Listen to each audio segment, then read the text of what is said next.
তিনজন বিজেপি কর্মীকে খুনের ঘটনায় এবার সিবিআই যে নির্দেশ, সেই নির্দেশকে চ্যালেঞ্জ করে এবার হাইকোর্টে গেলেন শেখ শাহজাহান।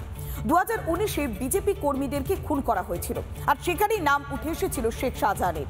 সিআইডি তদন্ত করেছিল, প্রথমে চার্জশিটে নাম উঠলেও পরে তার নাম বাদ দেওয়া হয়, আর এতেই রাজনৈতিক জলঘোলা হয়েছিল। আর তারপরে আদালতের নির্দেশে সিবিআই এই তদন্ত করছে, আর সেই নির্দেশকে চ্যালেঞ্জ করে আবারও হাইকোর্টে শরণাপন্ন হয়েছে শেখ শাহজাহান।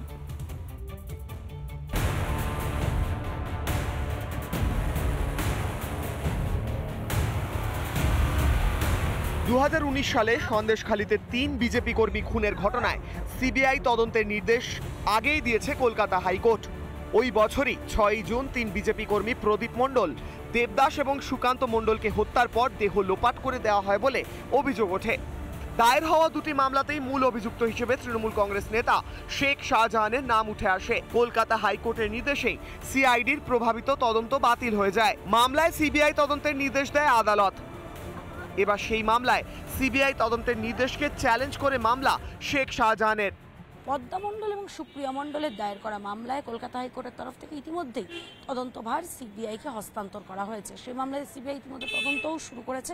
সেই নির্দেশকে চ্যালেঞ্জ করে, অর্থাৎ বিচারপতি জয় সেনগুপ্তের যে সিবিআই তদন্তের নির্দেশ 2019 সালের ন্যাজার থানার দায়ের করা যে এফআইআর সেই নির্দেশকে চ্যালেঞ্জ করে ডিভিশন বেঞ্চের দ্বারস্থ হয়েছেন শেখ শাহজাহান।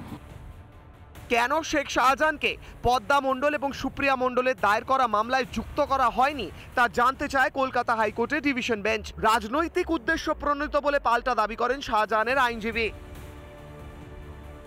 ফলে আইনের যেখানে যেখানে যার অধিকার আছে সেখানে সে যাবেই। সে হচ্ছে সিপিএম এর প্রোডাক্ট, মানে সিপিএম এর নীতিতে সে বিশ্বাস করে। পরবর্তীকালে দেখলাম যে শুভেন্দু অধিকারী তার সঙ্গে বসে তার উপদেশ মানতেন, সে আবার বিজেপিতে চলে এসছে। শাহজাহান আবার তৃণমূলের, তার মানে সে কোন নীতিতে বিশ্বাস করে এবং তাদের পিছনে সিপিএম আছে না শুভেন্দু অধিকারী আছে না তৃণমূল আছে, এইটা নিয়ে কিন্তু আমার কাছে খুব কনফিউশন। মূল অভিযুক্তদের মামলা থেকে কেন বাদ দিয়েছিল সিআইডি? কার প্রভাব ছিল মাথার ওপর? রাষ্ট্র তাকে দিনের পর দিন বসিয়ে রেখেছে, কারণ মমতা ব্যানার্জি এত কিছুর পরেও এই মানুষটির সপক্ষে কি বলেছিল, ওকালতি করেছিল। কে? শাহজাহান নাকি কিছুই করেননি। কলকাতা হাইকোর্টের নির্দেশের পর এলাকা পরিদর্শন করেন সিবিআই আধিকারিকরা। কোথায় দেহ লোপাট করা হয়েছিল তাও খতিয়ে দেখেন তদন্তকারীরা। তদন্ত এখনো চলছে। তারই মাঝে সিবিআই তদন্তকে চ্যালেঞ্জ করে মামলা শেখ শাহজাহানের। মামলার পরবর্তী শুনানি 24শে জুলাই। প্রিয়াঙ্কা রায় রিপোর্ট, রিপাবলিক বাংলা।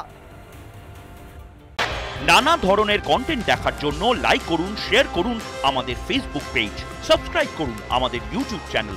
পাশাপাশি অন্যান্য ব্রেকিং নিউজের জন্য অবশ্যই চোখ রাখুন রিপাবলিক বাংলায়।